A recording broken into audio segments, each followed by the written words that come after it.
Would someone from council be willing to read the acknowledgement? Councillor Wayne.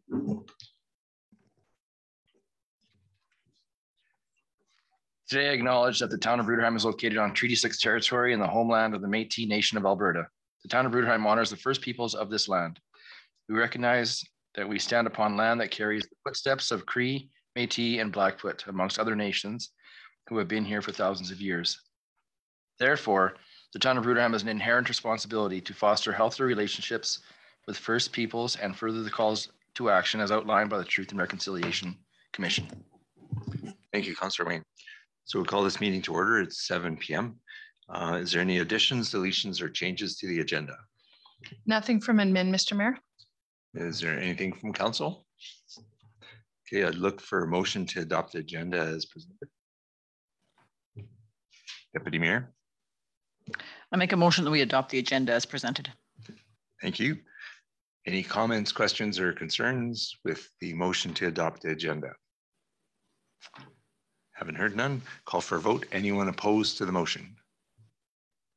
And the motion's carried.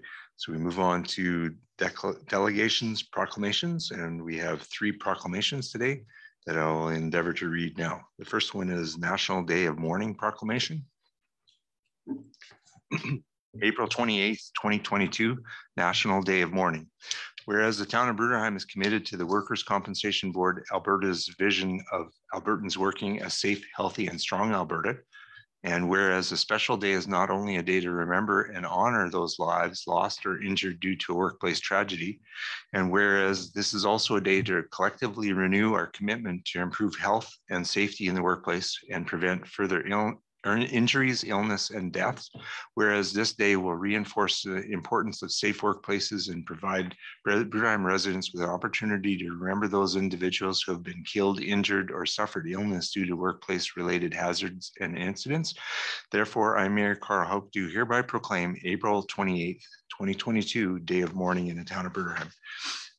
Recently, I saw the statistics on how many people get killed on the job in Alberta every year, and it's a rather shocking number.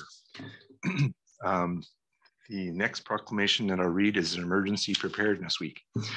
Whereas the town of Bruderheim recognized the importance of emergency management in Alberta, whereas the goal of Emergency Preparedness Week is to raise community awareness and the need to prepare for the possibility of an emergency, and whereas the safety of our community is a responsibility of each and every one of us, and we must prepare now and learn how to secure a strong and healthy tomorrow. Therefore, I, Carl Hauck, Mayor, do hereby proclaim the week of May 1st to 7th, 2022 to be Emergency Preparedness Week in the town of Bruderheim and encourage all citizens to participate in educational activities on emergency preparedness. And just signing the paperwork. And Volunteer Appreciation Week, Empathy in Action. Whereas 12.7 million Canadians volunteers give their time to help others, contributing close to 2 billion volunteer hours per year, whereas volunteers in the town of Bruderheim mentor our children, feed the hungry, comfort our lonely, beautify our green spaces, and fundraise for our charitable organizations, and whereas volunteers in the town of Bruderheim have stepped up during COVID-19 pandemic to support families, friends, neighbors, and strangers, and whereas the town of Bruderheim's volunteers are young, old, families, workers, retirees, men and women of all ages and backgrounds, and whereas the collective result of the work done by our town's volunteers is that the town of Bruderheim is a more desirable place to live. And now, therefore, I, Carl Hauck, Mayor of the town of Bruderheim, do hereby proclaim April 24th to 30th, 2022 as National Volunteer Week and urge my fellow citizens to recognize the crucial role played by volunteers in our community. And it's interesting that we're doing this proclamation today when it's pitch-in week for cleaning up the town this week. So interesting timing. Thanks for those proclamations. Do we need a motion to accept the proclamations as information? Deputy Mayor? Make a motion that Town Council proclaim National Day of Mourning, Emergency Preparedness Week, and Volunteer Appreciation Week proclamations as presented. Thank you, Deputy Mayor Judy. Any comments, questions, or concerns with that motion? Haven't heard none. We'll call for a vote. Anyone opposed to the motion? And the motion's carried. Now we are moving on to 6.1, adopt minutes of April 6, 2022, regular meeting of council. Looking for a motion to adopt the minutes as presented. Councillor Ashley.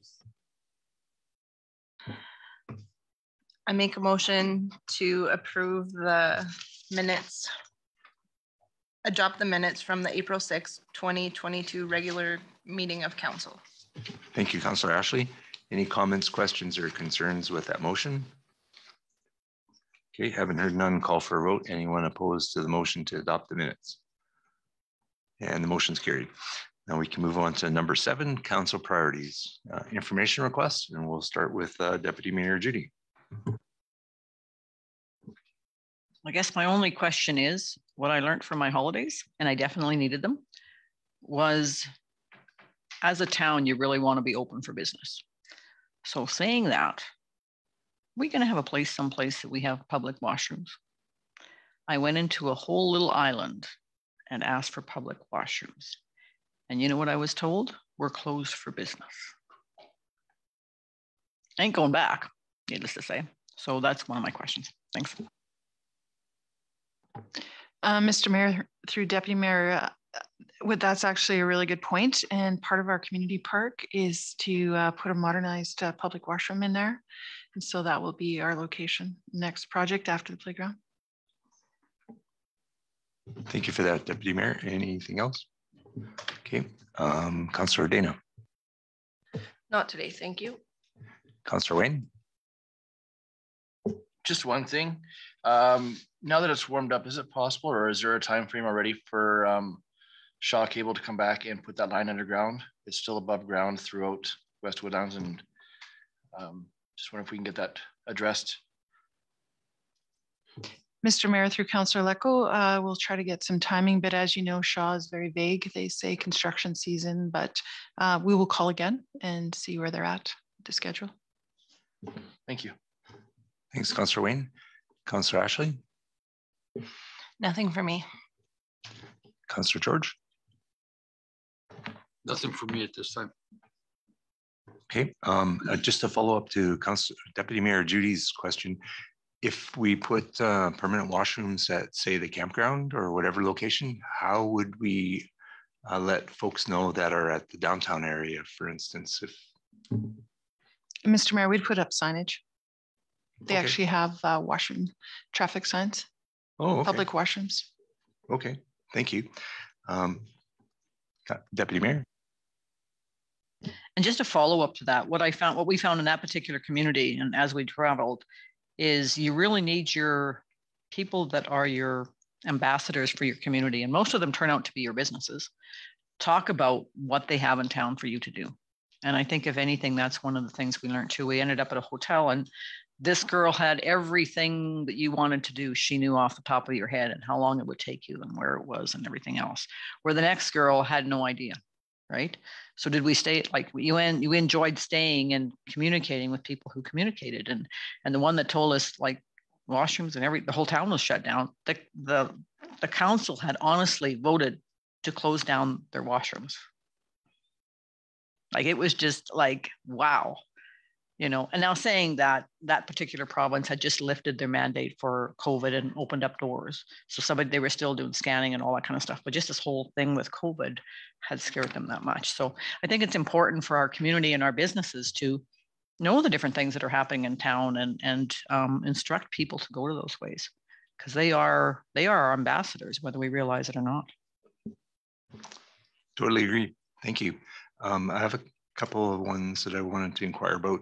I was reading the Elkhorn Public Schools information sent out by, I think, the trustee and the chair of the trustees. And I noticed that several of the communities, the Elkhorn Public Schools chair was visiting communities, and along with Superintendent Ligori, talking about Elkhorn Public Schools plans, and with the new council and new mandate for trustees, I'm wondering if it'd be possible to have them maybe update our council with that kind of same kind of information.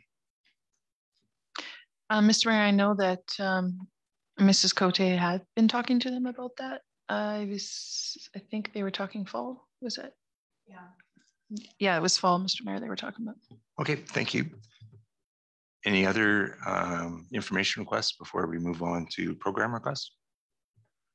Okay, we'll go in reverse order this time. So program requests, Councillor George. Nothing at this time.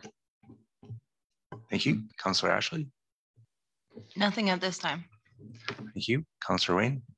Nothing at this time. Thank you. Councillor Dana. Nothing at this time. Thank you. Deputy Mayor Judy. Nothing at this time. Thank you. I don't have anything to request, so we can move on to 8.1 2022 final municipal operating budget. Thank you, Mr. Mayor. The 2022 final operating budget is prepared and presented to council in accordance with the Municipal Government Act, MGA. We recommend that Town Council approve the 2022 final municipal operating budget as presented. On December 15, 2021, Council passed the 2022 interim operating budget with a 1.48% projected increase to the municipal operating budget. Due to the impacts of COVID-19 pandemic on our residents, Council directed administration to maintain a 0% tax revenue increase to the final operating budget for 2020 and 2021. To achieve 0% tax revenue increase, service levels were modified to adjust to restrictions implemented by the provincial government. Administration worked diligently to identify the following influencers on the proposed budget: the 2021 budget and the actual operating results of the past 3 years, the impacts of COVID-19, property assessments for the year 2021. Those are used in calculating the 2022 property tax, the town's current financial position, inflation rate as per the municipal price index, impacts from the province 2022 budget, policing cost increase from 15% model to 20% in 2022, contribution from other government bodies for recreation, strategic plan areas, sustainable and balanced economy. We embrace community sustainability, focusing on well-maintained and planned infrastructure, effective financial stewardship, and excellence in service delivery. Sustainable infrastructure, ensuring that today's residents pay for maintenance of existing infrastructure to ensure they're sustainable and safe for generations to come. Healthy, vibrant community, continuance of current service levels in the community, open and transparent governance and administration.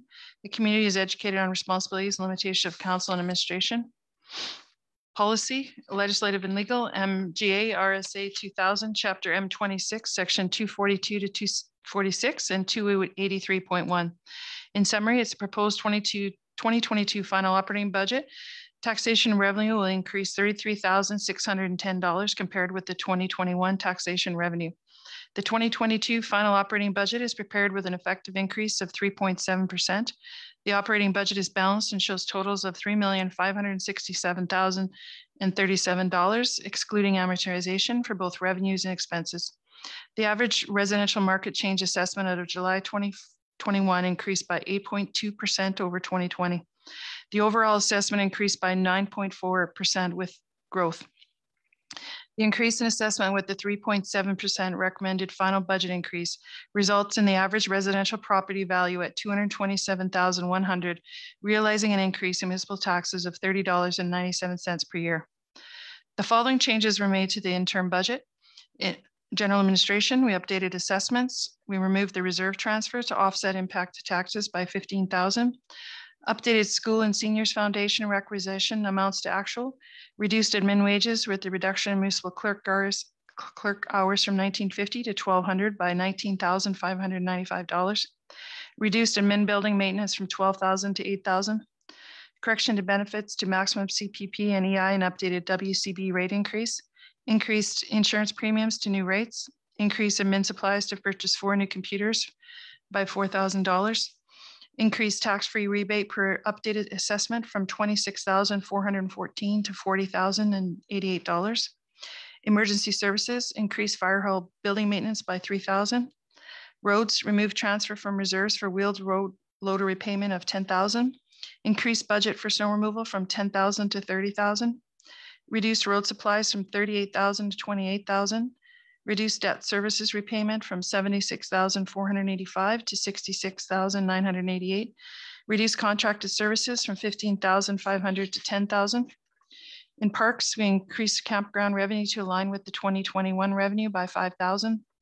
Economic development and tourism, reduced travel and memberships by $3,000, removing the HIA stakeholder event sponsorship.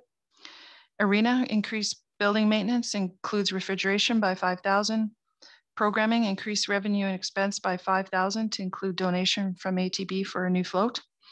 The 2022 final operating budget is balanced and continues to reflect the town of Bruderheim policy and practice that the annual budget is fiscally responsible. Town Council's approval of the 2022 final operating budget is necessary prior to establishing the municipal rate of taxation for 2022. The 2022 final operating budget maintains service levels provided to the residents of Bruderheim while proactively providing for the future. Upon council approval, administration will make the 2022 final operating budget available for public viewing on the town's website. And Mr. Mayor, I thought I would just, if we could hold our questions to the PowerPoint, and then I'll just go through. I think it would be easier for council.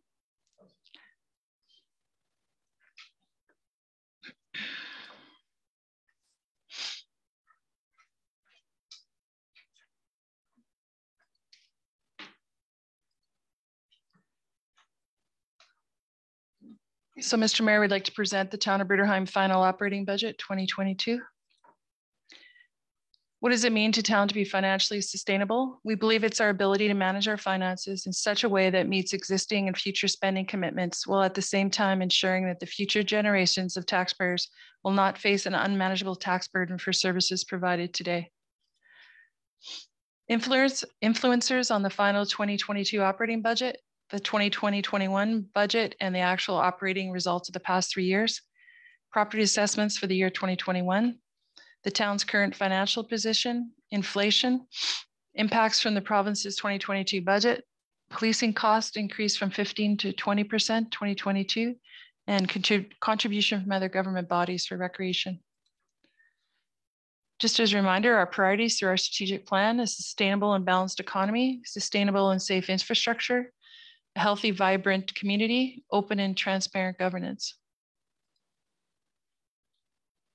Budget process, just as a reminder, we do have our strategic plan, which we're working on a new one right now, which helps guide the budget. And then we do our annual financial return, and then we're back to the strategic planning.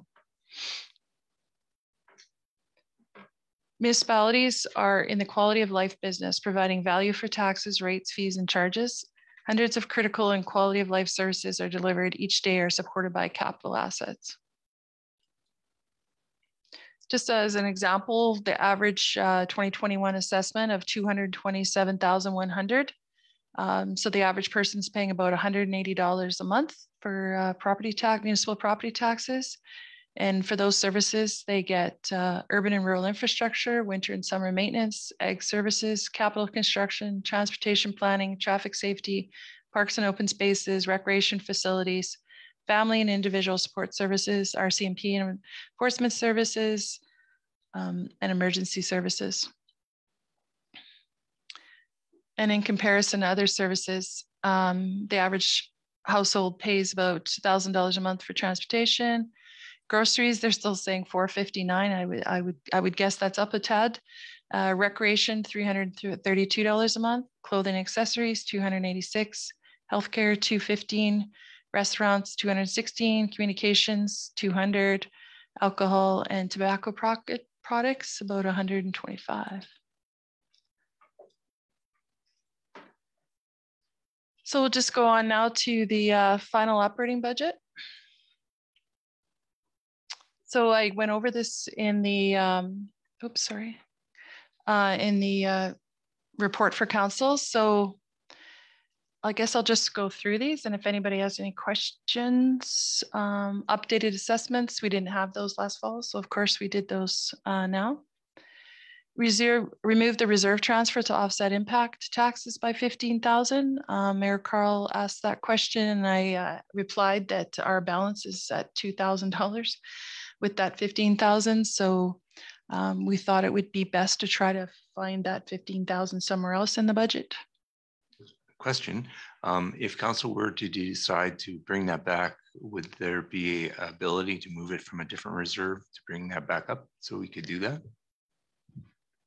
Well, we have a reserve policy, so we don't really have, I'd have to take that back, sorry. Because that's where it comes from, as according to the policy. The other ones are for infrastructure, utilities. So I don't know, can you? Sure. No. We'd have to adjust the policy. Mm-hmm.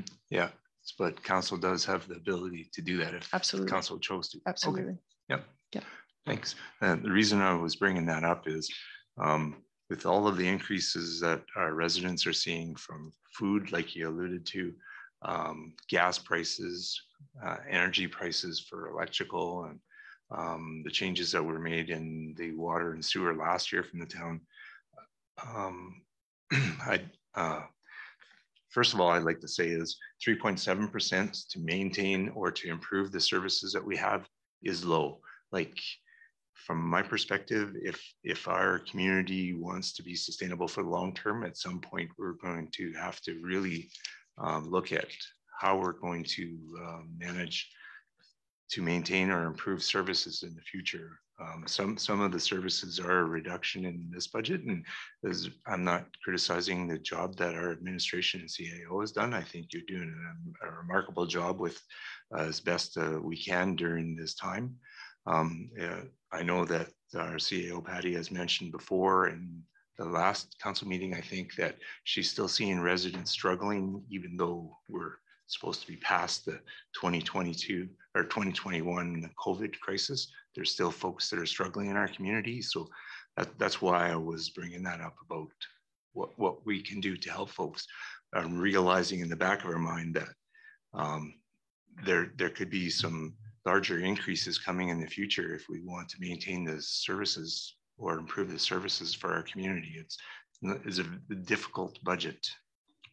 Yeah, and Mr. Mayor, I guess like you pointed out utilities, as you can imagine, the town utility bills have increased quite a bit, as well as fuel to run our equipment, which are increases in this budget. So as much as residents are feeling that impact, we are also feeling that impact with our buildings and our equipment. So any other questions about that? Councillor George, please use your mic.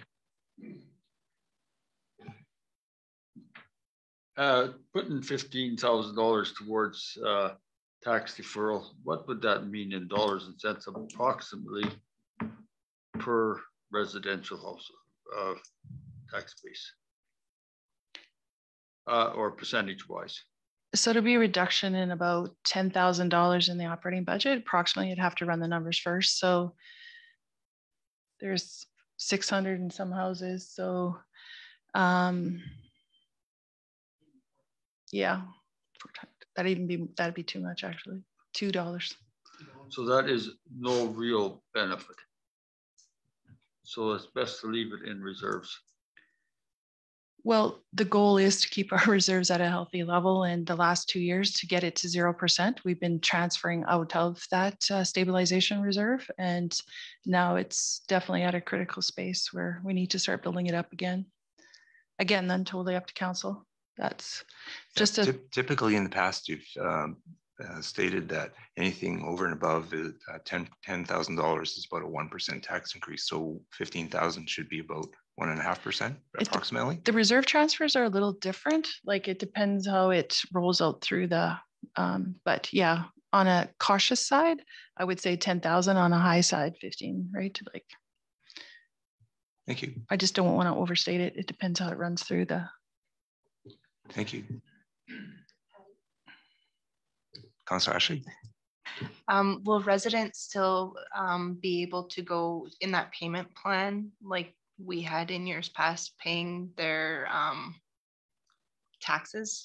So Mr. Mayor, through Councillor Carter, absolutely. So some people have come to me already that didn't enroll. Typically you have to enroll by December 31st. So what I am doing with residents now, if they catch up, that's the only way they can get into the program. So if they commit to paying, say, January, February, March, first quarter, and then they can jump into the monthly payment plan. We haven't typically done that in the past because it's an administrative, but we are offering that because we're realizing people are struggling. So, and again, council approved splitting the 2 times a year interest into 4 payments total now. So that's, if people aren't able to make it, there's an opportunity, right, not to get 18 per 6 months. Now we've 3, 6, 9, right? 3, 6, 9. 9, 6, and 3. Yeah, sorry. So that's a little bit of a relief, that part of it, right? To try to help to offset some of the impact. But I am seeing people come to me asking to join that monthly payment program. Thanks for the question. We updated the School and Seniors Foundation requisitions to the actuals. And here's a big one. We reduced the minute wages, the municipal clerk hours, as you know, with the pandemic and the closures and the reduction in walk-in, we were able to save about $20,000. But just so you know, I'm already working on the 2023. So that starts out with a 2% tax increase because I need to get that back in the budget. We need a full-time municipal clerk. And so it's a very dangerous thing to do, but it was the only way that I could figure out how to reduce the impact. Thank you. Councillor Wayne, you have a question? Yeah.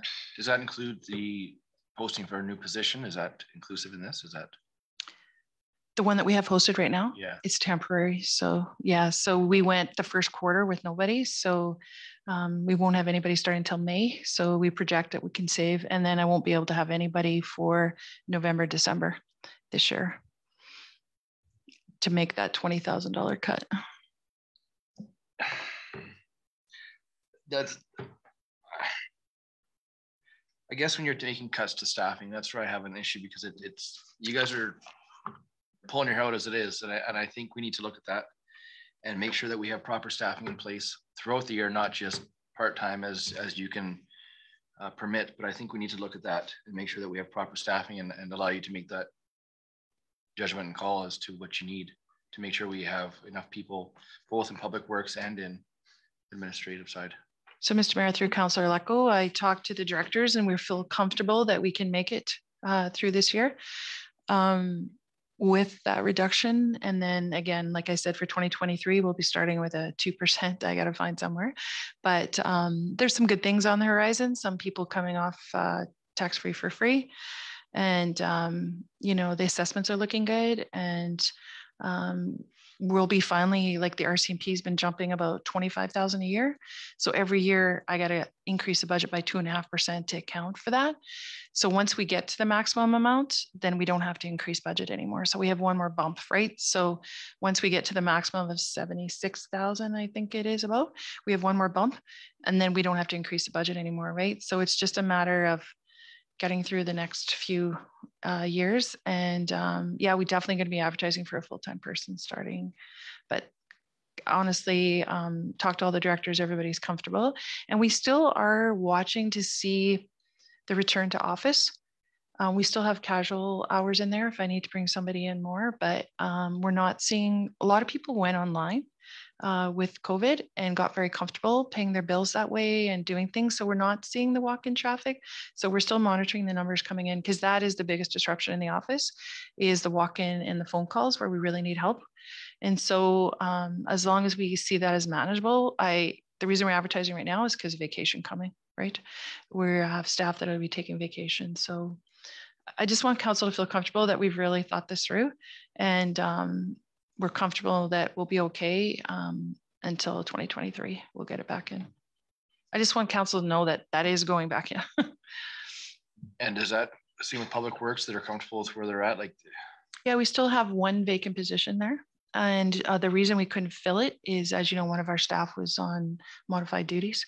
So we had an extra person in. And once that person is back to full duties, then we'll advertise that position as well. how long is that till? Projected May, sometime in May. Yeah. Okay, as long as you guys feel you're comfortable, I just don't want. No, I agree. It was a tough choice. The toughest choice I had was that now I'm starting budget 2% behind, right? Because I got to get back in. So. Thank you for the questions, Councillor Wayne. I wholeheartedly agree. And that's why I was making those comments at the beginning, that this is a difficult budget and you've done an amazing job with what we do have, but we can see that it's not going to be all smooth sailing into the next year either. And the other thing I wanted to do is, this is budget and it's dry and sometimes boring, but I encourage everybody, this is a safe place to ask any kind of question you want, any kind of comment. We need everybody's input, and to get to a good decision for our council, it needs the input of everybody. And so I'd encourage you, don't be afraid to speak up. And this is a safe place to bring up comments. Thanks.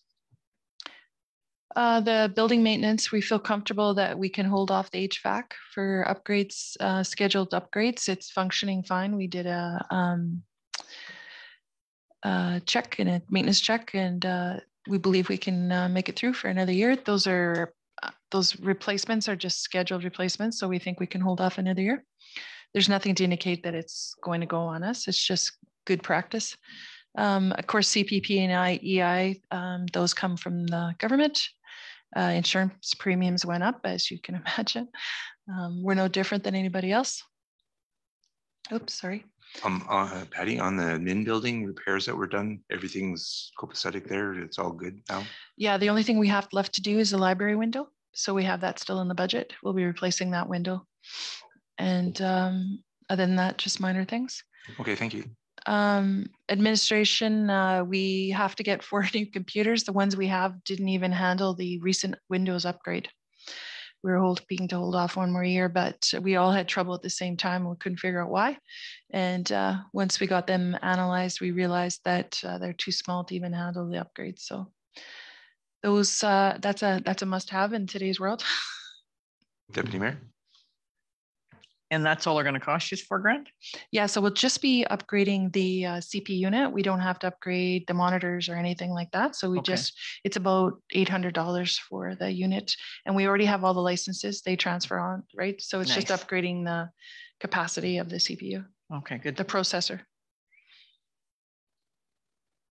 So the question? Wayne, you have trouble with that? Councillor Wayne? No, it's just flashing. Sorry. I'll just read this off. All these little things on the bottom. Can't see. Increase tax-free rebate. So the assessment was done. So from 2020, it was 26,414. And now it's 40,000. So that's an expense that we had to account for. So just so you understand, when somebody's on tax-free for free, we don't collect that assessment, but we do have to transfer that into the budget. It's an expense. Yeah, we still collecting tax on the land is just the improvements. Right, improvements. Thank you, Mayor. So that property assessed higher, and that's why the increase? Yeah. Okay. More development happened, right? So. Okay. Thank you. Councillor Wayne? So are there still houses on tax-free for 3? I thought there were. No, there's no houses, just commercial. Okay. Yeah.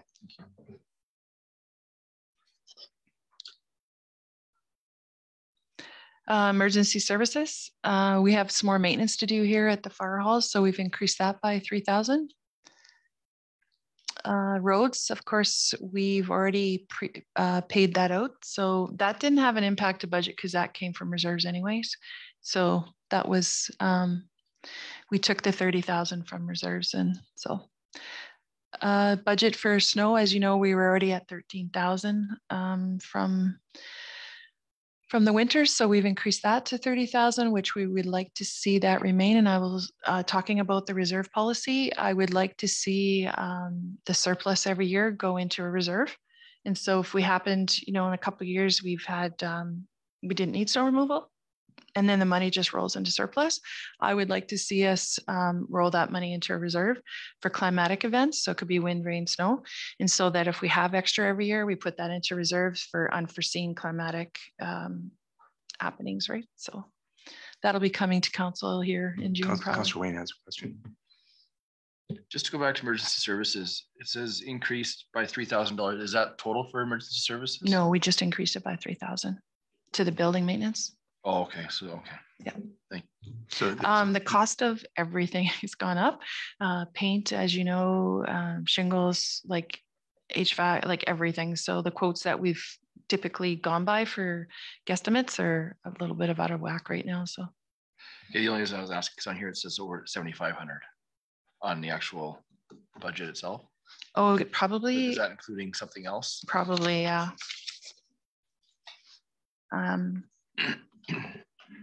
I'll have to look at that.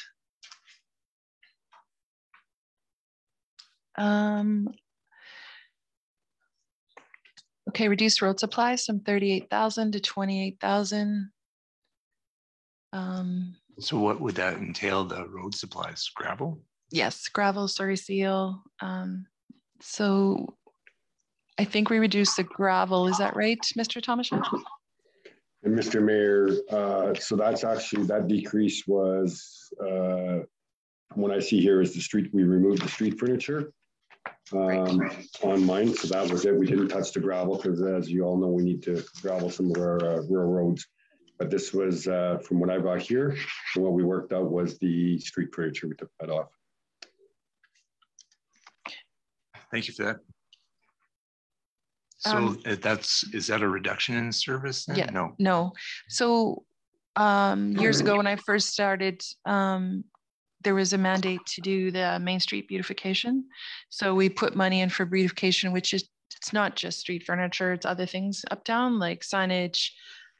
We want to do the message board by the post office, upgrading that. We've been doing the recycle containers, flower containers. So every year we upgrade some things along Main Street beautification. So we just hit pause on that for this year, take that out. Councillor Wayne has a question. Does that include road signs, like street signs and stuff? No. Okay. No. I would include like interpretive center signs, like more, like making them nicer, not traffic grade. They're more decorative in nature, and welcome to Bruderheim and those sorts of things, more decorative in nature. Debt services reduction, that would be the wheel loader. Reduce contracted services from 15,500 to 10,000. CEO Pat, question. So the 10,000 that we were not paying anymore for the wheel loader, where is that slotted into? Is it going somewhere else, or is that? So again, that's a reserve transfer. So we reduced the reserve transfer by 10. And then as you see, we reduced our debt services, which is to the Alberta Capital Authority rate. Okay, so if we wouldn't have done that, would have meant more of an increase in the percentage then? No, because it came from reserves. Okay. So it doesn't come from tax revenue. Okay, so it doesn't have a direct impact to the budget. And that's why I was saying the council was deciding whether to pay that off. We just kind of took it early. We always take the 10,000 from reserves because it's not an annual operating rate. So. Mrs. Sinclair just passed me the building maintenance was for preventative maintenance, furnaces and fire safety checks, painting, electrical. That was the increase. And that was the answer to that question. Thank you. Oops, I better give that back to her. Parks. So we were fortunate enough last year that when I first started, we used to make about 60,000 at the campground. And last year we got close at 55. So we increased revenue by 5,000, hoping to do the same this year. Economic development tourism, the HI stakeholder event was canceled this year due to the pandemic. So we reduced that sponsorship by 3,000. The arena increased building maintenance, which includes refrigeration by 5,000. Again, that's just a cost for services are more expensive. Programming increased the revenue and expense by 5,000 to include donation for the float.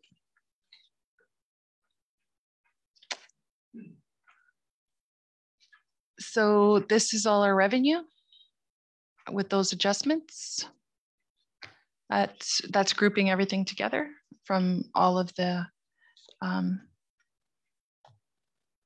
departments, sorry.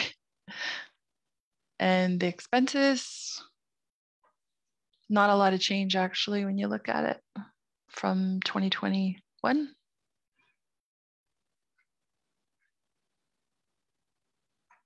When you look at contracted services for 181,000, some of those larger numbers are because of the most in the all the COVID grants that we got. We had to contract all of that out. So when you're seeing those big changes in numbers, that's those grants. Okay, thank you. Councillor Wayne. Just a couple quick, I think I asked this last time, but I can't remember what the answer was. You laugh. Natural gas, electricity, I'm still stuck on that. Why did that not increase when everything else is going up?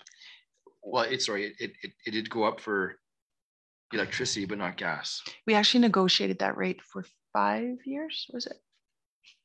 Yeah, we have a fixed rate for 5 years. For electricity? And gas. So then why is gas going up by 3,000? I think that was the increase to something else we're heating. Help me out, Mr. Thomashat. It's not a big number, but I'm just curious. I think it was the additional, again, so we have a fixed rate, but if it's warmer or colder in the arena, like that number moves, right? So just projecting. So again, we use what it cost last year to run things, and then we move it up. So it's nothing to do with the price per gigajoule or anything else.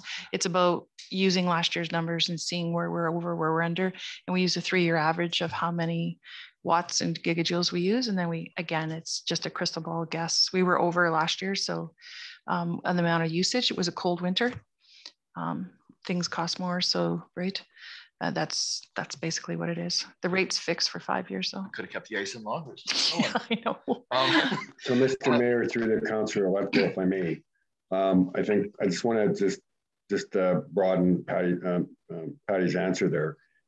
The fixed rate we have is gigajoule, and that would be on the gas, and the power would be the kilowatt.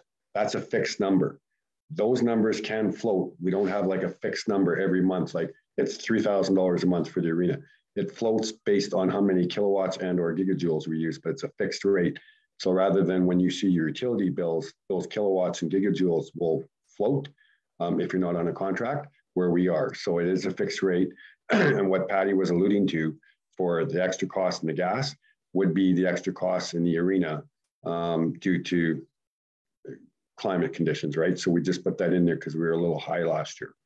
But a number can change, not based on contract, but based on usage. Okay, thank you. Thanks for the question, Wayne. That was a smart move making that contract. And how do we adjust the volume so that you're not blasting it? I'm just joking. You're trying to keep us awake over here.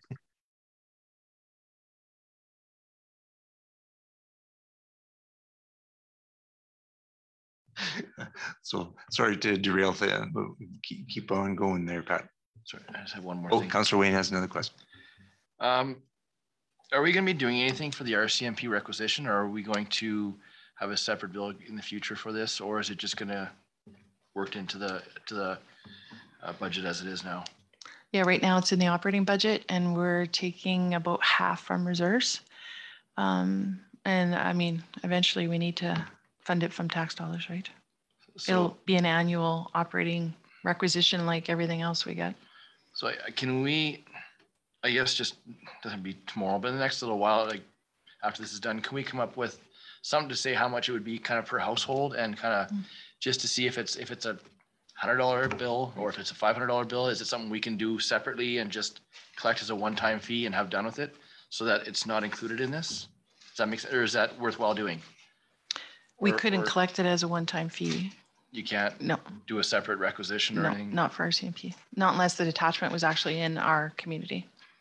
So then how do we collect this over and above, just as we are then? Yeah, through the tax revenue process. Okay. I guess still, is there a way to see just kind of ballpark what it costs people? Yeah, and we probably couldn't do per resident. It would be on per household, or assessment or something. I'm not sure what we could figure out. We can go on number of houses, but yeah. Because everybody would be paying the same per household, right? And commercial would pay 10 people or 5 people? Yeah, right. Commercial would pay as well. Yeah. Okay. Thank you. We'll do our best to try to come up with something that makes sense. Yeah. Thank you. Thanks for the question, Councillor Wayne. Is it a follow-up to his question? It's got requisitions, landfill, and RCMP. Is it possible the RCMP could just have its own line on the budget? Then it's transparent that this is the dollar figure for our community. Absolutely, Mr. Mayor. Thank you. Deputy Mayor.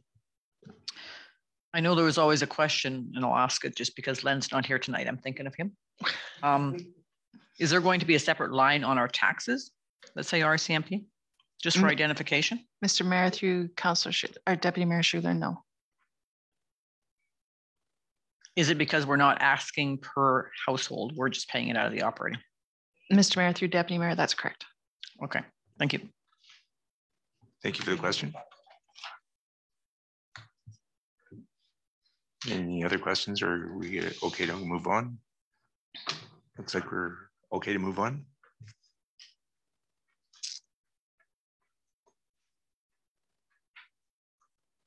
Again, Mr. Mayor, so just a flag there, the emergency management, 109,000 decrease. Of course, that was from the grant for council chambers, the EOC. That was why that one's such a large number. Everything else is pretty close.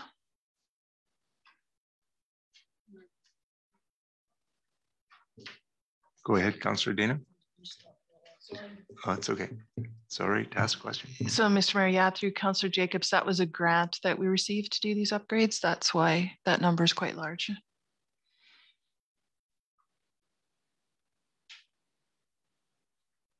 And the Infinity Center, that increase is we got another renter, so that's good news. Yes, that's great news. Economic development, it says 28,862. Am I right? That's correct, Mr. Mayor. What was that figure for? Because I thought we had cut that position. Economic development tourism. I'll just look those worksheets up. Do you have that position?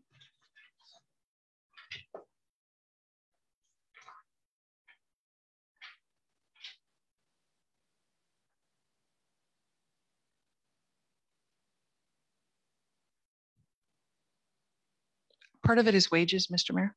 So part of our Jill's wages are there and part of Sherry's wages are there. Yeah, that's 16,000. And then advertising's under there for 6,000. I'm just saying some of the bigger ones. 1,200 for memberships in GEET, Alberta Hub. $6,000 for, we still have a grant for the Women Rising that we have to use up. So that's still in there. And then, absolutely, yeah. Okay, thank you.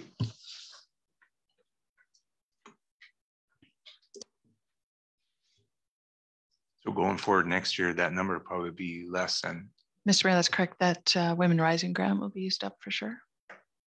No, that number will be more next year. Let's hope so. Because if you want to get people in, we out of our discussion that we had, if I'm not mistaken, economic development was on the very high. So next year it should be higher in all reality. Just saying. Yep. If all things are remaining equal, I would agree with you. Councillor Dana?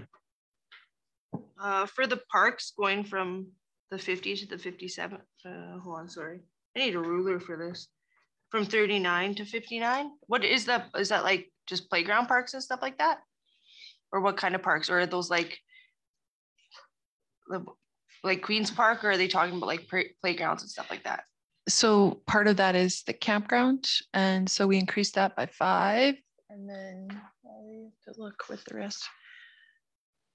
Oh, we increased spraying as well, I believe.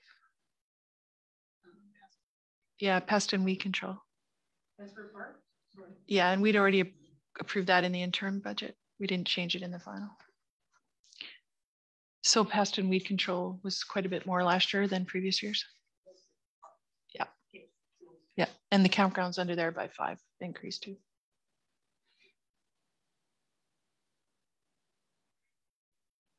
You're welcome. Thanks for the question.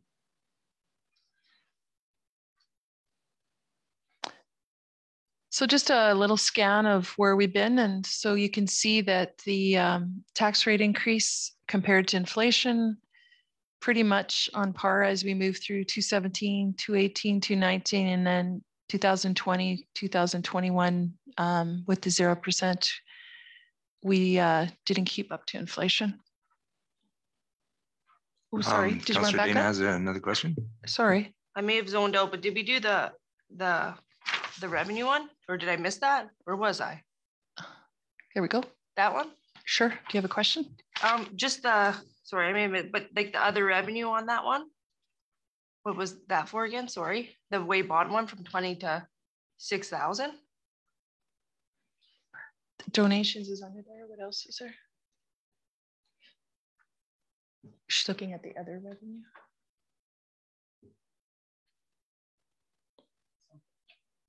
So I would say that other revenues, like stuff that we don't budget for, that we comes in. So like the 5,000 from ATV. Okay. That would be other revenue. That's not something we budget annually for. Okay. It's generally donations that changes that one back and forth. Or if we sell something that or auction something, it has to run through the operating account. I don't know how I missed this one. I flipped and then I was gone. So thank you. That's okay. No, thanks. That was a good Good question. question. Councillor Yeah. Wayne has a question. Sorry. Just on protective services, there's $20,000 from reserves or 40,000 from reserves. Is that for policing? 20 of it is, isn't it? Well, because last year it was 19,000 we pulled from reserves and now it's 40. So is it? I'm just curious as to what. Our requisition was 50. So I think that is the increase because it was 50 some this year, right? The requisition.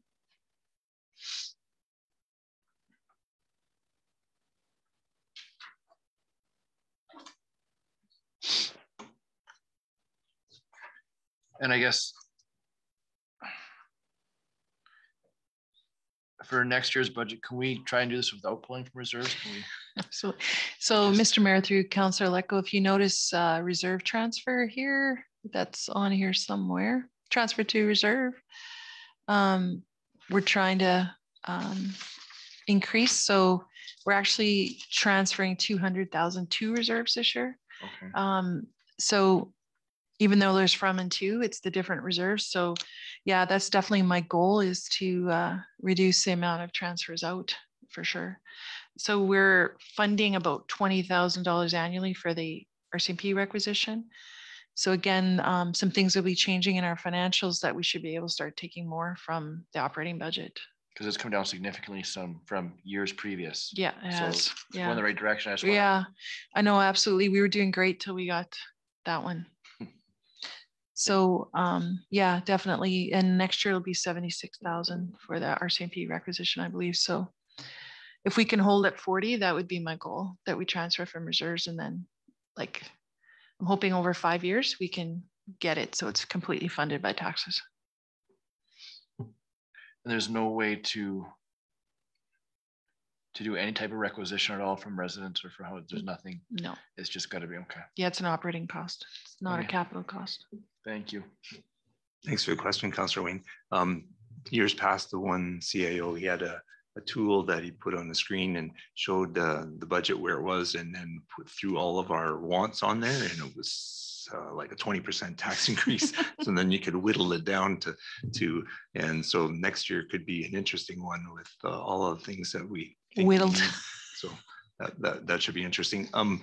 Councillor Dana brought up an interesting question in that it was mentioned about any other revenue that came in that wasn't budgeted for. So the one loader we sold would have been an other revenue. Where does that show up?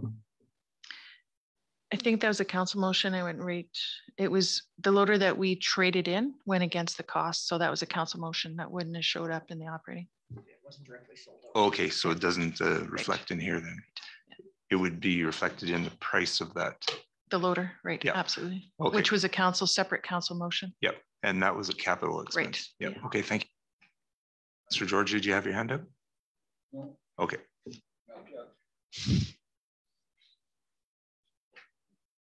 Go ahead, CAO Pat. I think we're good to keep going. Okay, I think we covered this slide.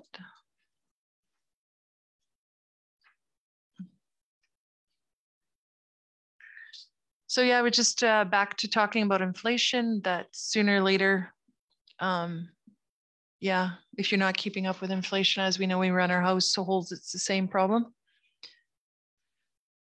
So to maintain the excellent service levels that the town of Bruderheim residents have come to appreciate, the impact of that 3.7% tax revenue increase to the average assessed 227,000 residents is $30.97 a year, or $2.58 a month. Councillor George has a question. How far are we behind inflation according to our tax increase? So that's 3.2 that we are behind from 20 and 21. And then this year's projected, I mean, I heard I mean, they told us it was going to be around 2, but I'm sure everybody's heard that it's going to be much higher than that. So if we were to do 0 again, we would be at like 6% behind inflation. 2022, yeah. We don't know what the inflation rate will be till the end of the year.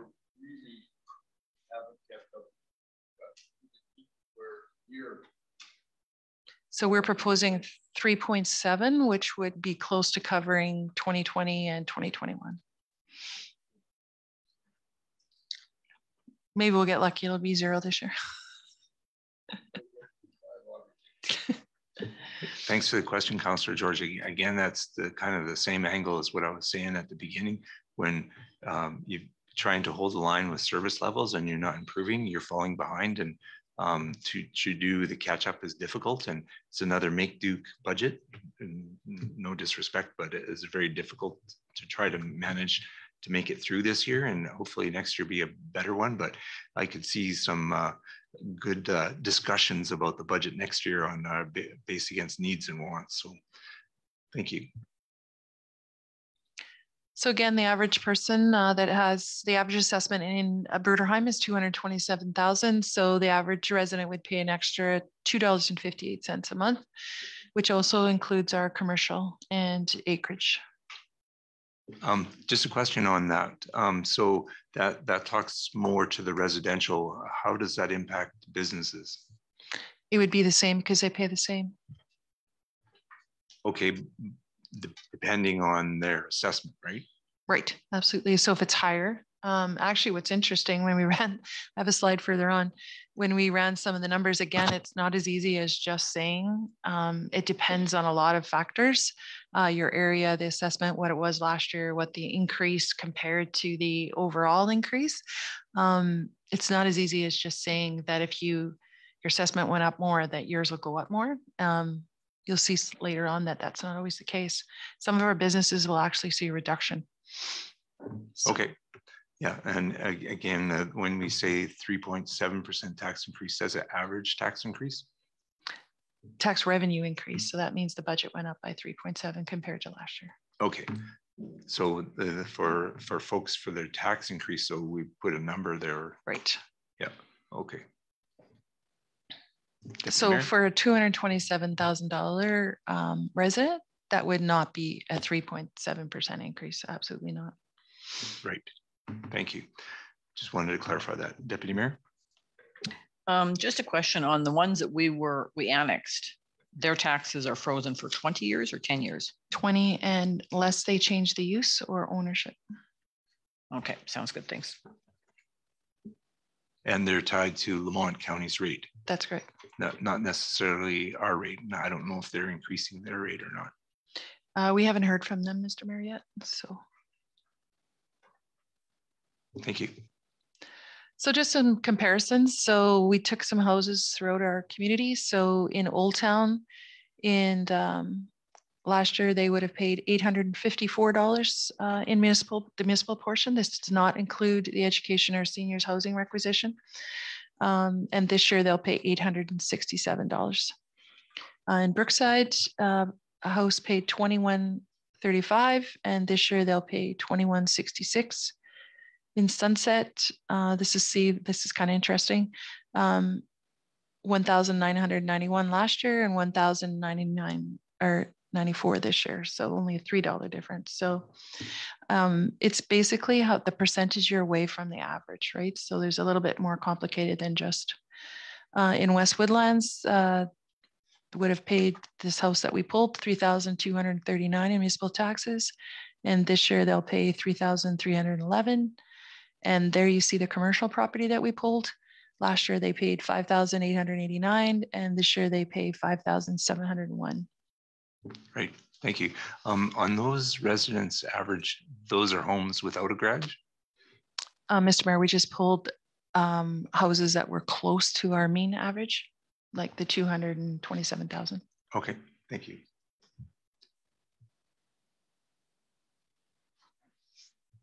Any other questions? Old Town is like downtown area.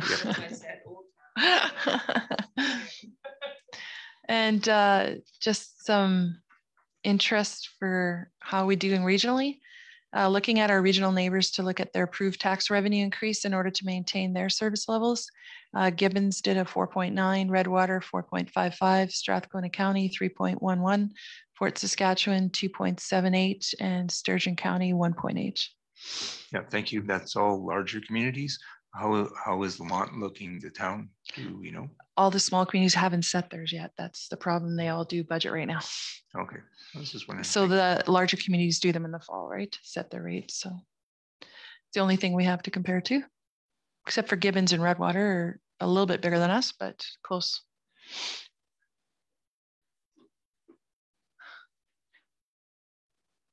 I had sent to council those financial indicator graphs and how are we doing provincially? I thought it was really great information to share with public. Agreed. So as you can see, residential tax rate in Bruderheim over the since 2009, the green line is the average in the province. I don't know if you can see there in Facebook land, but there's a gray area, the high and the low. And I was very happy to see that we're just following along in the median, very close.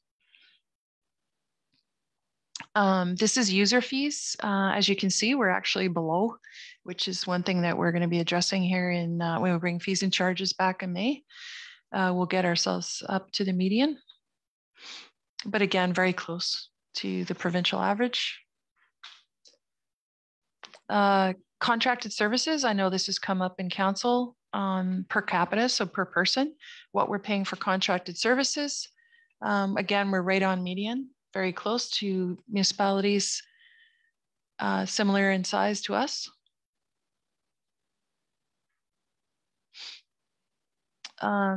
Materials, goods, supplies, and you, sorry. Councillor Wayne, thank you. What numbers are we using? Like what's, like this one says 2017. Is that like the most up to date?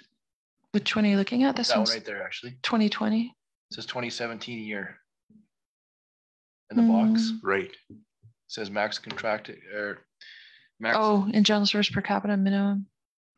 I think I screenshotted this, sorry, when I was looking. Yeah, I was screenshotting to see what that actual number was. My apologies. Okay, no. Yeah, it goes right to 2020. Okay, thank you. I just screenshotted them when I was. Okay. So yeah, that's contracted services. Materials, goods, supplies per capita. You can see that pretty much.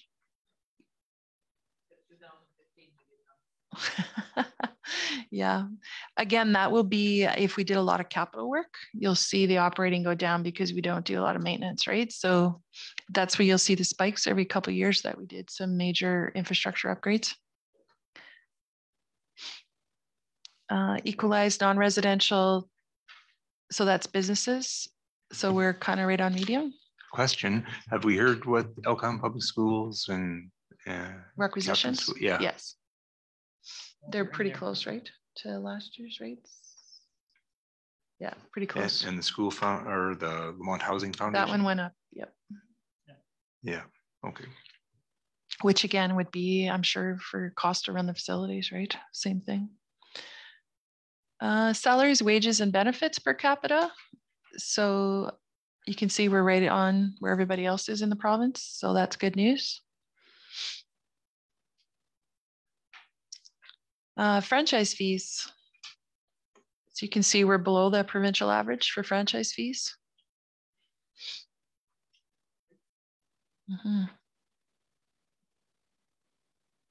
So then I took a look at how we doing compared to similar sizes municipalities in our region. So it's a really cool tool. If you have time, you can pick different municipalities and compare yourself to them. So I took Lamont, Thorsby, Redwater, Bonaccord, and Westlock. And this is the residential tax rate. So you can see in 2020 that we were all kind of pretty much in the same. Lamont being the highest and Redwater being the lowest, but all pretty much within. Yeah. And then we looked at the tax levy. I don't know, feedback from something. So you can see that that compares us how we're doing with them.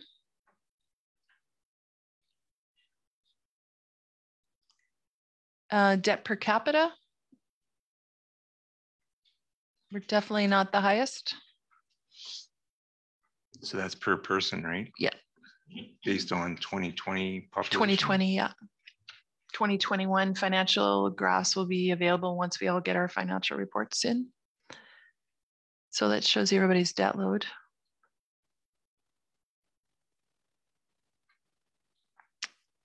Revenue expenses. Again, not the highest, not the lowest, kind of in the middle of the pack again. So what we're spending and what we're bringing in, pretty much average.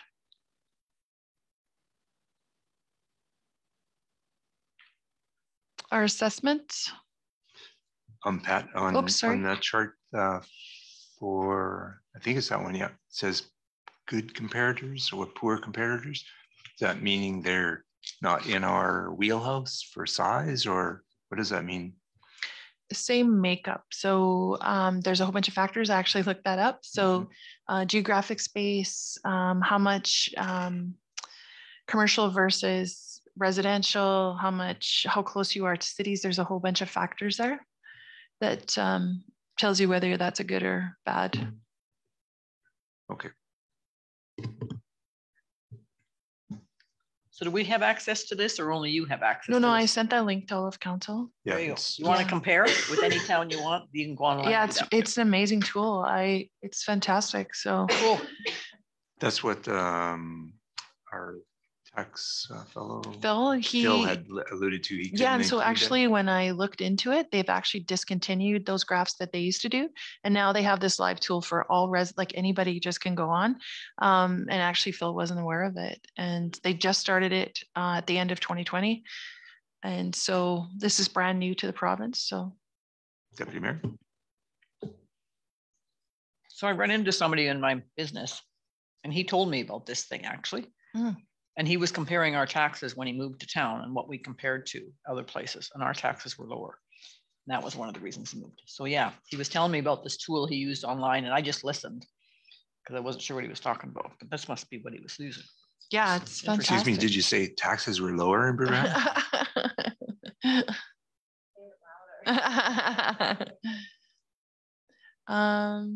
Assessments. So again, we looked right. So we're doing pretty good. Our assessments.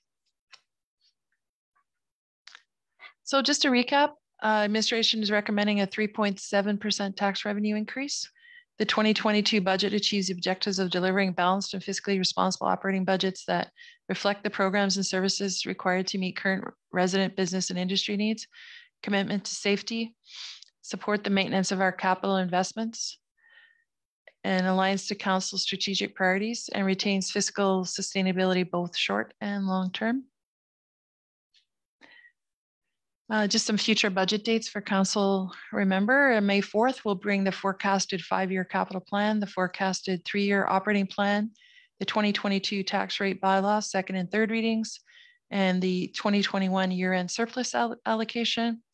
And June 1st, 2022, we'll be bringing back the 2022 user fees and rates bylaw, mostly to adjust our facility rental charges. Thank you. Anybody else, any other questions for Pat on this presentation? Councillor Dana and then Councillor Wayne.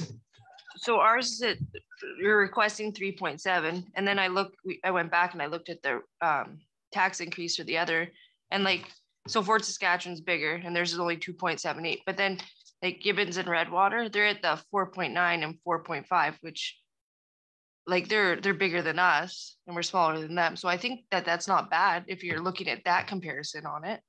So if I'm reading that right, but that's what I get from it. Mr. Mayor, through Councillor Jacobs, yeah, you're reading it right. So just a reminder, it's a 3.7% budget increase from 2021. So what we did last year is costing us 3.7% more to do this year. Like that's a very oversimplified overview. And so to get that, we had to figure out what the tax revenue would be. And there's very low impact to residents because of the higher assessment. So Some year it does equate very close, the budget increase in the tax revenue, but because of the higher assessment, it's actually a good news story. Yep, I'd agree. Councillor George? Does this tax increase put us in line with inflation or get us on track with inflation in the coming next year's budget? Or are we looking at where we may have to increase a lot more to get to where we want to go for next year? I'm looking at sort of splitting the budget so that we're not seeing a big increase for 2023 compared to what we have now.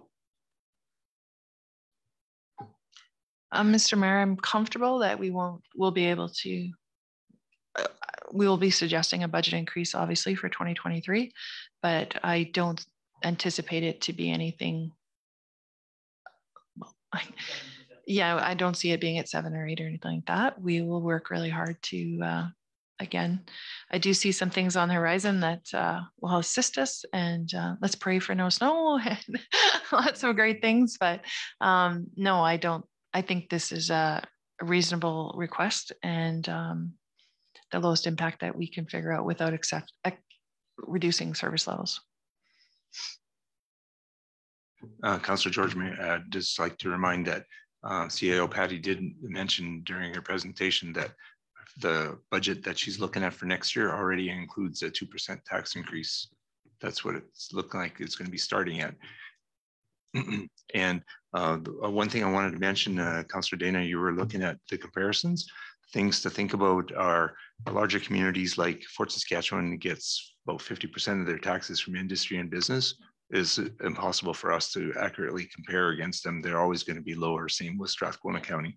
And some of the other communities in Lamont County are better comparison than say Sturgeon County. For example, in Sturgeon County, the municipalities there, which includes Redwater, they get well over $200,000 a year for recreation funding that we get about 20,000. So there's a huge disparity there in that kind of instance. And arenas are always a negative. They don't bring in as much as they cost. So if we had the recreation funding that some of those communities enjoy in Sturgeon County, I think our budget figures would look a lot better. So there's a lot of things to look at. Yeah. So, and I get that, but like I said, the 3.7, I didn't find like crazy or anything like that. I was just saying how you look at Redwater and Gibbons and they're way higher than us. And they've got, like you said, the industrial stuff there. Gibbons, they have more like businesses and stuff like that, right? So I was just saying like 3.7 and they're going up to the 4 whichever it was, right? And I understand why Fort Saskatchewan and Strathcona and all them, because they're bigger. I totally get that. I'm just making a, Mr. Mayor, just another note for Councillor Campbell. I just thought of, we've lost a lot of money at the arena the last 2 years with the impacts of the pandemic. So that's taken a hit on our revenue as well. So we're hoping that we're going to be back up and running and out of the chute and less expenses to run our facilities going forward. So.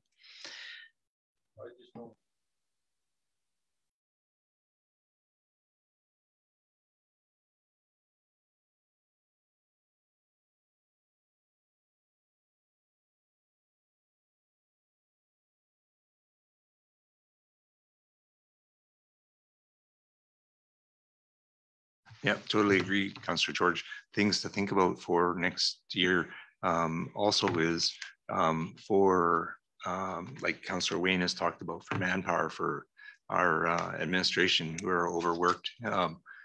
We need more resources, and there's the staff person at the front desk. There's the person who used to look after making sure events happen that we haven't been able to fill in. Thank goodness we've got organizations such as the Ag Society to help out in that regard. And if those things don't pan out the way we hope to going forward in the future, we might have to do something with that. So there's lots of things to consider with the budgets going forward. So it'll be interesting discussions next year. Is there any other questions or comments regarding the budget? Oh, Councillor Wayne. I was just going to say that to do this is not an overnight task, and I just want to thank you and the directors and Dennis and I guess he's a director too, but he's not here. He's just kind of. So I just want to say thank you guys for the time and would you the time you guys put into this to make sure it comes back, and so thank you. Yep, thank you very much. So now we're looking for a motion to approve the 2022 final municipal operating budget as presented. I'm not sure who had their hand up first. Councillor George, Deputy Mayor Judy. The candies do the trick, eh? I make a motion that Town Council approve the 2022 final operating budget as presented. An excellent job, Patty. Thanks for that motion. Any comments, questions, concerns, thoughts before we call it to a vote? Deputy Mayor Judy. I did miss the meeting, but I did watch it last before I came. And just so you know, the fact that our assessment has gone up tremendously, I'm very happy with, because if people want to sell their properties, right, it goes back to they're getting more money for it. So then the people coming in we got more people coming in and the houses are turning over, which is phenomenal, because as we look at different communities going farther from the city, it's a challenge for them to have properties sell and assessments go up. So I think we're very, very fortunate. And the fact that maybe we're in the heartland is finally starting to pay off, because people are figuring out that we're not that much farther from Edmonton as Edmonton is to here, right? They always figure it's farther for them to come out here. Really, it isn't. And so with everything happening, I think it's good.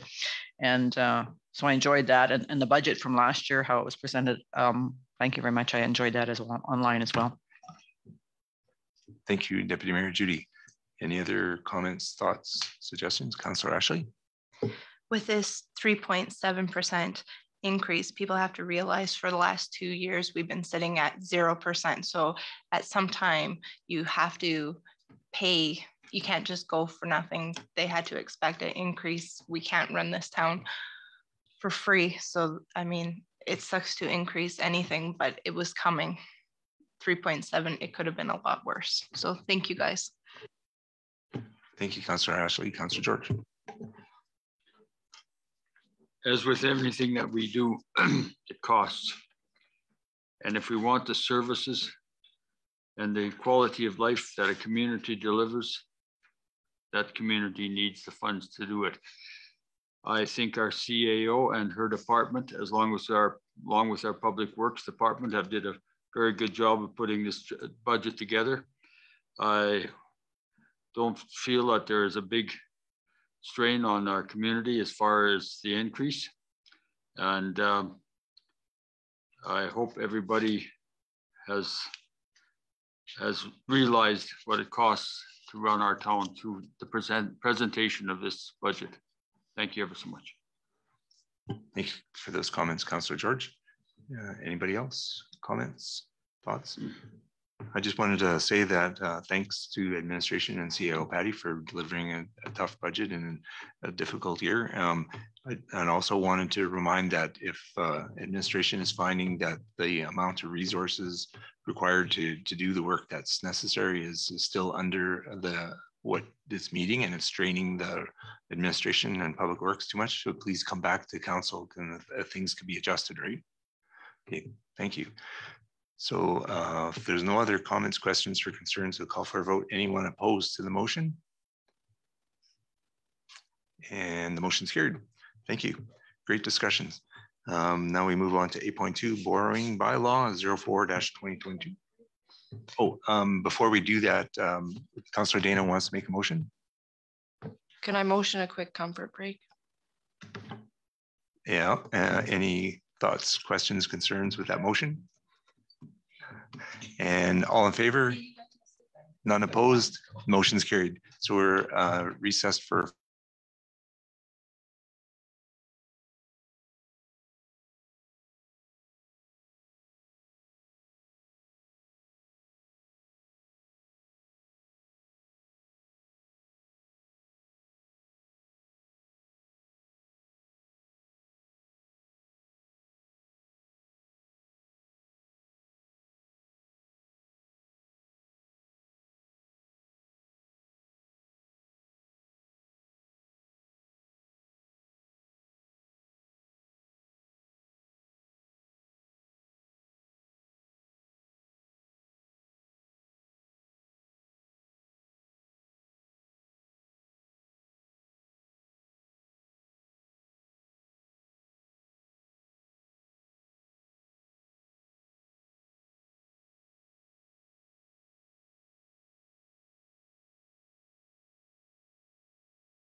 Councillor Dana.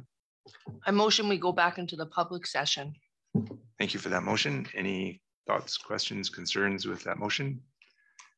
Hearing none, and call for a vote. Anyone opposed to the motion to go back into public session? Hearing none, and we're back in the public session, and we're at 8.2 borrowing bylaw 04/2022. Thank you, Mr. Mayor. Administration would like to provide council with information regarding a line of credit bylaw. The town council gives second reading to bylaw 04/2022, a bylaw to incur indebtedness by the issuance of a line of credit. The town council give third reading to bylaw 04/2022, a bylaw to incur indebtedness by the issuance of a line of credit.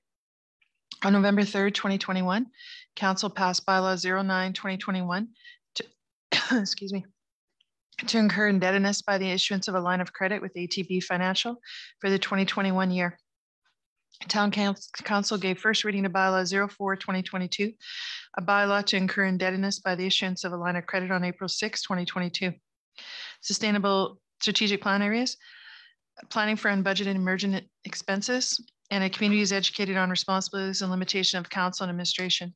Other impacts, finance policy number 101. Summary, ATB Financial requires that council pass a bylaw annually, and administration will endeavor to provide it to council in the first quarter annually. The signed bylaw will be shared with ATB after third and final reading. That's everything, Mr. Mayor. Thank you for that. So we're looking for a motion to approve borrowing bylaw second reading. Councillor George. Motion to council gives second reading to bylaw 04.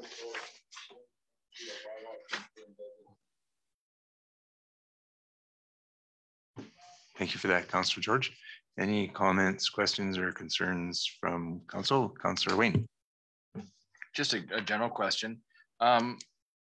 With ATB not being in Bruderheim, does that cause any issues? I know everything's pretty much online now, but is there any concerns or issues with them not being in town for us? In regards to the line of credit, Councillor Lecco? In regards to line of credit or anything else that we're, I guess specifically to this then? There's no issue with line of credit, no. Okay. Thank you, Councillor Wayne. Any other comments, questions, or concerns with the motion on the second reading? I just have one question on the bylaw itself. It reads the town of Bruderheim has debenture debt in the amount of 1.3 million approximately as of December 31st, 2021. Does that take into account the money from the wheel loader being removed from there? Or does that come after that? Mr. Mayor, no, that as of December 31st, 2021, the loader would have been included in that. Okay. We don't need to adjust that for what we're voting on right now. No, Mr. Mayor, because at the time the bylaw was done for ATB, that was our indebtedness. Okay, thank you. So that might change going forward. Yeah, next quarter 2023, that will change. Okay, thank you. Any other questions from council? Okay, not hearing anything. Call for a vote then. Anyone opposed to the motion?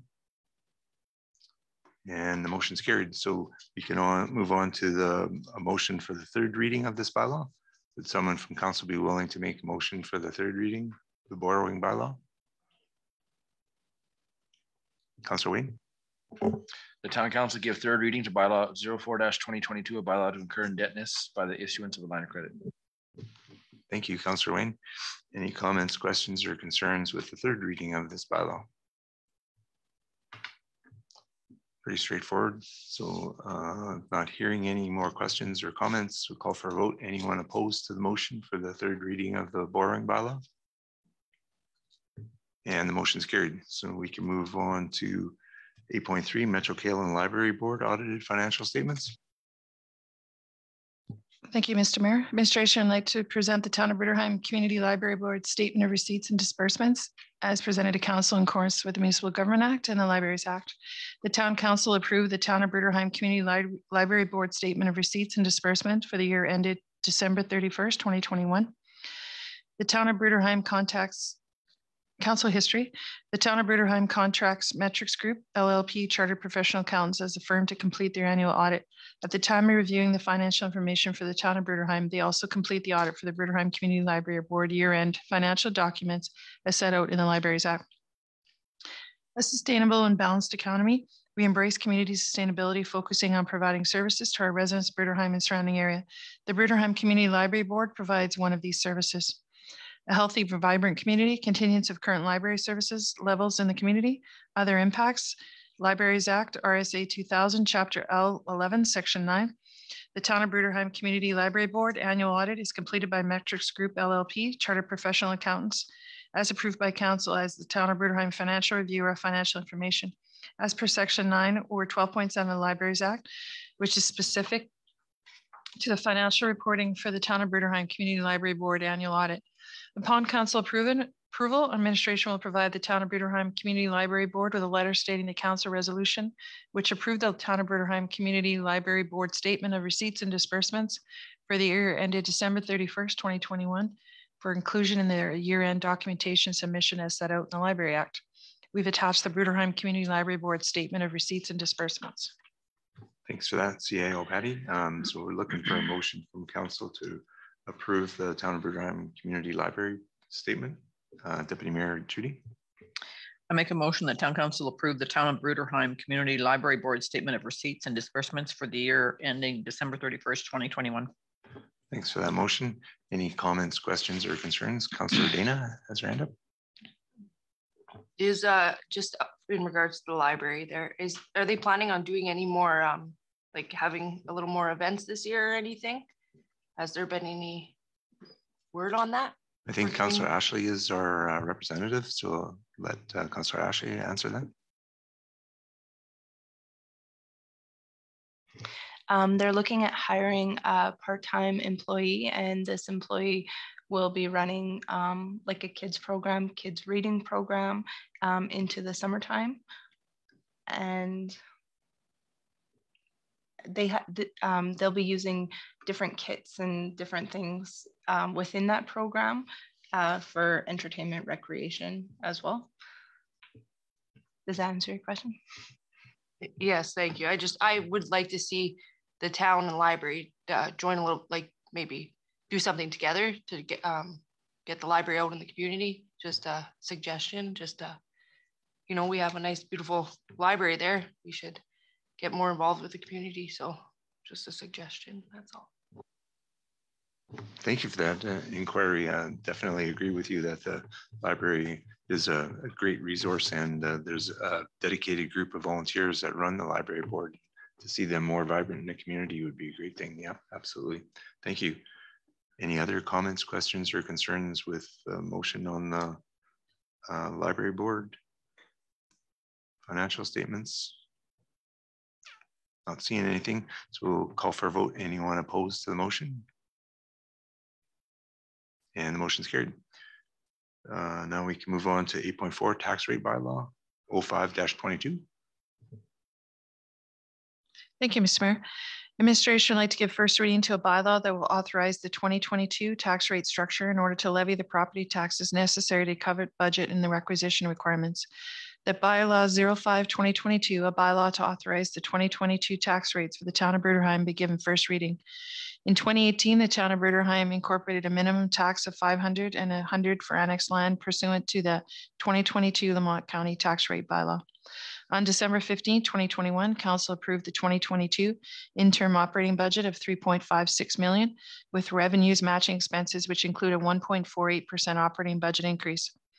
The recommended 2022 final operating budget of $3.57 million with revenue matching expenses includes a 3.7% operating budget increase, which establishes the proposed tax rate. Strategic plan areas, community, governance requirement, other impacts, legislative and legal. The Municipal Government Act Section 353 requires that a tax rate bylaw be passed annually by council for the establishment of property tax rates for the town of Bruderheim.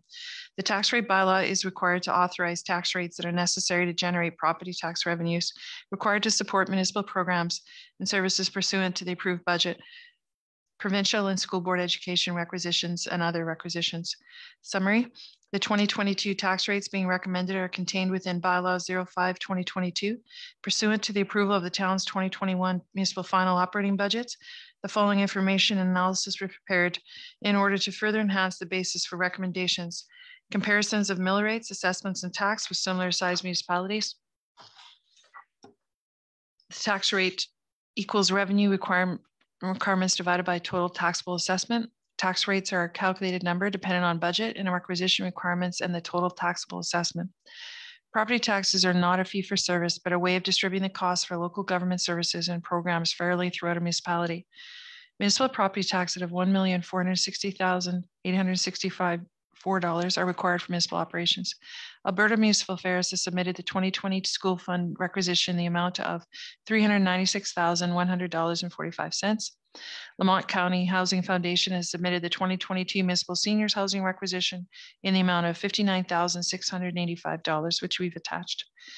Communication plan, media release, newspaper advertisement, and our information brochure that will be sent out with the tax and assessment notice, Mr. Mayor.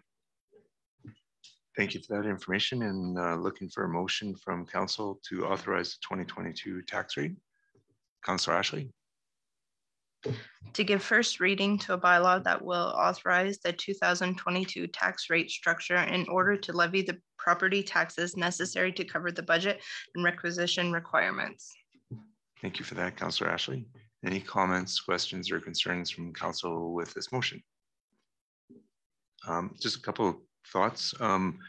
Most of the time when we're seeing it on our agenda, it'll say 05-2022 or 04-2022. This one says 05-22. Oh, is there something different there? Okay, so it's just not, okay. And then the other thing I was going to ask is, this package of information is very useful. Is this going to be on our website? Yes, Mr. Mayor, we can. That would be great. I think that's a great communication to residents. Thank you. Any other thoughts, concerns, questions about the motion? Okay, not hearing any. We'll call for a vote. Anyone opposed to the motion? And the motion's carried. Thank you very much. Again, great job, administration and CEO Patty, on preparing for the budget. Thank you. So now we move on to 8.5, first quarter management update. Thank you, Mr. Mayor. Administration would like to provide council with the Town of Bruderheim first quarter management report, which includes financial status report as of March 31st, 2022 for information. That the March 31st, 2022 Town of Bruderheim first quarter management report to be received for information. The Town of Bruderheim 2022 first quarter management report, which we've attached, provides the operating results for the period compared to the approved budget, otherwise known as the operating variance. December 15, 2021, Council approved the 2022 capital and interim operating budgets. Strategic planned areas, open and transparent governance. This is a requirement of government to publish this. Other impacts, legislative and legal. Municipal Government Act, RSA 2000, Chapter M26, Section 268.1B. The actual revenues and expenditures of municipality compared with the estimates in the operating capital budgets approved by council are reported to council as often as council directs. In summary, administration reviewed the financial results as of March 31st, 2022, and is providing council with a status report. Operations are on track with the following summary. Revenue amounts of $542,377 to March 31st, expenses of $863,657 to March 31st. Approved capital projects totaled $965,000, and projects that have been paid to March 31st total $147,816.01, which includes $7,201 from 2020 capital for the water reservoir, with a 2022 budget amount remaining of $817,183.99. The town's reserve balances as of March 31st are $1,031. Hopefully it's bigger. $1,031,985.18. The town's bank account balance as of March 31st is $761,585.01, and the town's line of credit balance is $0. Long-term debt debentures, the fire hall and the 2017 street improvement program, total repayment in 2022 is $125,522, which includes a lump sum payment of $32,148 to be paid out to pay out the loader. Communication plan, the quarterly management report will be published on the Town of Bruderheim website. And we've attached the first quarter management report, which includes the income statement to March 31st, department variance report to March 31st, capital budget variance report to March 31st, statement of reserves to March 31st, debenture repayment listing for 2022, And appendix 2 is items due list, Mr. Mayor, and this is a new one we've attached to the quarterly management to let council know. And just as a reminder that the items that will appear here are by motion, so that would fall under program requests, not information requests. So anything that's motioned by council will appear on this report. So if there's something else you would like to see, this is new, we're adding it, so we report quarterly on that. And the last one is utility bill comparison, and that's everything, Mr. Mayor. Thank you for that information. Looking for a motion from council to receive the Bruderheim first quarter management report. I was going to say, don't rush all at once. The Deputy Mayor. I make a motion that Town Council approved the March 31st, 2022 Town of Bruderheim first quarter management report we received for information. Thank you for that motion. Any comments, questions, concerns, thoughts, Deputy Mayor Judy? Your utility bill comparison. Are you looking to see if we're going to be balanced for next year when we add in the extra amount? Is that what you're thinking by adding it? Mr. Mayor, through Deputy Mayor, this was a request from council when we did the switchover for utilities, that for a few years we report to council on a comparison from between quarters, and just to see what people are paying compared to previous years, same time. And we'll probably continue for a couple of years till we get that right number. We use these comparisons to look at the year end and forecast if we're going to be short or ahead. So interesting that some of the consumption, if you notice, is up this year from, it could be because it was colder and people were home. Hard to say, right? So again, setting the utility rates goes on consumption because it has to pay for expenses, right? So these are really important numbers for establishing those rates. Thank you. Councillor Wayne, you have a question? In the Infinity Center dental hygienist, how is that going? Do you know by chance?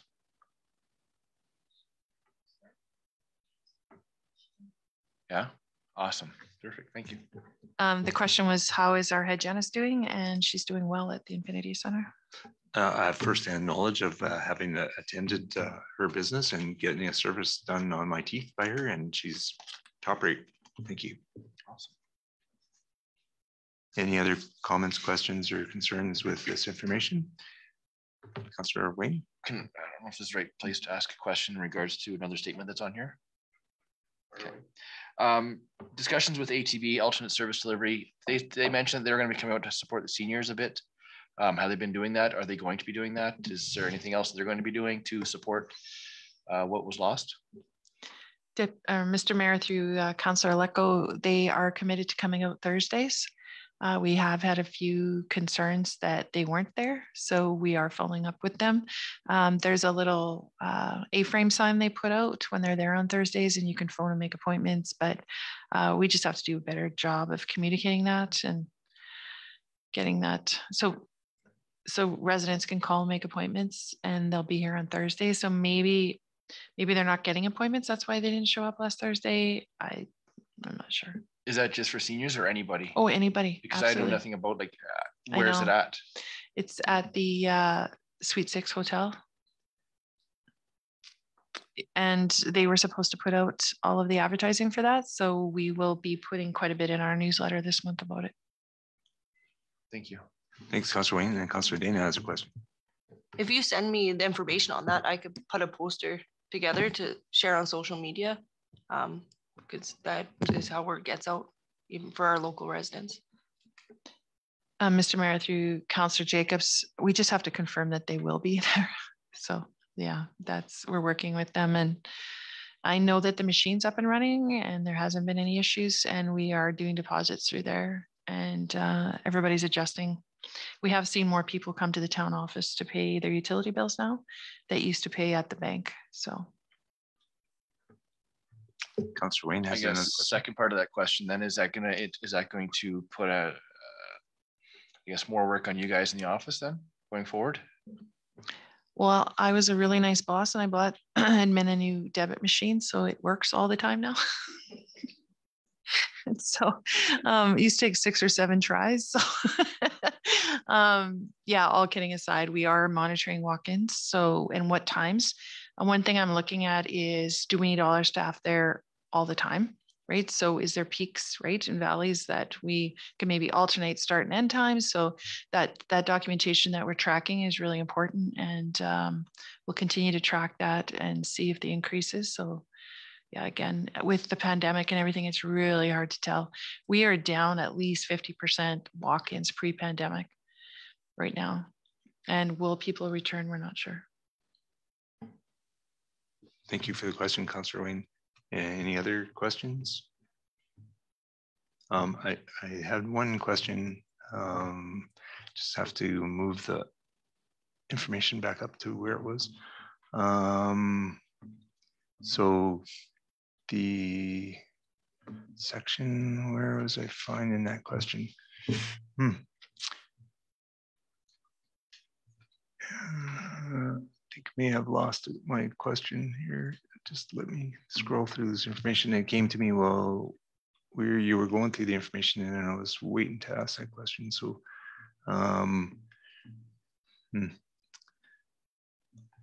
when you mentioned the water reservoir with the 2022 budget amount remaining of 817, is that the portion of that only the $7,200 for the water reservoir?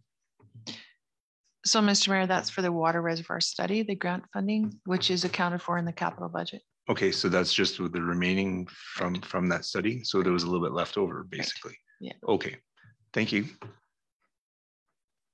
Now I remembered my other question. So on the debentures that we're paying on the street improvement program from 2017, are we paying that through reserve as well?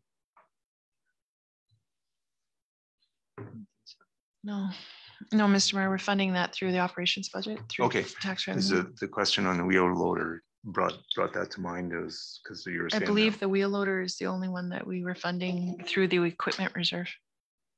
Okay, thank you. And that was a motion from council when it was purchased. Okay. Any other questions from council? Sounds like we might have one brewing. Councillor Wayne. Sorry, you said the wheel loaders. It says the floor cleaner for the arena. That's also on there. Is that being paid? The arena floor cleaner. Mr. Mayor, through Councillor Lecco, that's through the capital budget. Sorry. Okay. Because it shows up on the reserves. That's why I was asking on the right. It's being funding from reserves. It is okay. Right. Thank you. Yeah. So anytime there's a good rule of practice, if it's like a one-time purchase item comes from reserves, that's why we like to keep our reserves built up, right? The annual operating things are things that we incur every year that you want to see. So when I first came here, snow removal was always being funded from reserves, but we know that it's going to snow every year. So we've included those sorts of things. We're trying to get more and more in the annual operating budget or items that you see every year, right? Any other questions from council for administration and CAO Pat for this report? Okay, not hearing any. Call for a vote then. Anyone opposed to the motion? And the motion is carried. So then we can move on to reports. Looking for a report to cover the mayor and council committee reports as information. Would someone be willing to make that motion from council?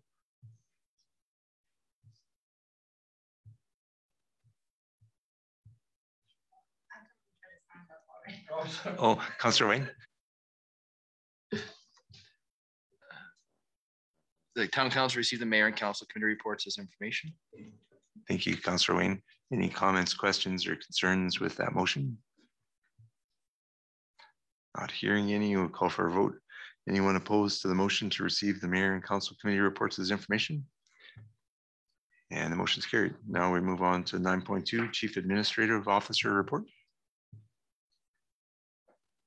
Any questions for CAO Pat on that report? Deputy Mayor? I make the motion that we accept the Chief Administrator Officer report as information. Thank you for that motion. Any comments, questions, or concerns from council with that motion? Deputy Mayor. You caught me off guard because we didn't do that first. But anyhow, I see you're looking at options for the bridge, and I'm assuming that's where on 52nd Avenue where the kids are walking. So as in my holidays, I found a a train car bridge they had cut down and then just supported it on top of stuff to walk across and do whatever. Just one of those weird ideas, eh? So Mr. Mayor, through Deputy Mayor, I wish that's what we were looking at. We're actually, that grant is for the infrastructure inspection. Yeah, so the bridge originally in our capital prior to getting that grant was to do the minimum emergent repairs. And the grant is now to do, like, divers will go on and do testing and give us a really good idea of going forward what sort of repairs are going to be needed. I'm going to try to see if they, based on the infrastructure that we have, what it would take to put a walking, but I have heard that it's probably cheaper for us just to build a new walking bridge over, but I will ask that question. Thank you for that. That was a great question. Any other questions for Pat on the CAO report? Do have one question. The first parade coming up is in May to St. Albert. Are we able to take a float, or what are we doing for that parade? Mr. Mayor, the float committee sort of was leaning towards a mascot, and we just received information that that wouldn't be ready if we went with that, but the committee still wants to, but we will definitely deck out a truck spankily. Okay, so then we're not riding in one of the vehicles at the... No, we'll be taking a town truck. Yeah. Okay. And just a reminder to new counselors, make sure you get your driver's abstracts in. What date is that again? The St. Albert one? Have to look it up on my phone. It's in May. 28th or something? I'm pretty sure Sherry sent out the notice May 28th. Yep. Okay. Who's all going to that? Myself. Yeah, as I said to myself, yeah. Can we bring the bear? Okay. I might be the bear. I'll help you. I'll dress you up. All right. You might not want to walk the entire length. They travel a lot further than our.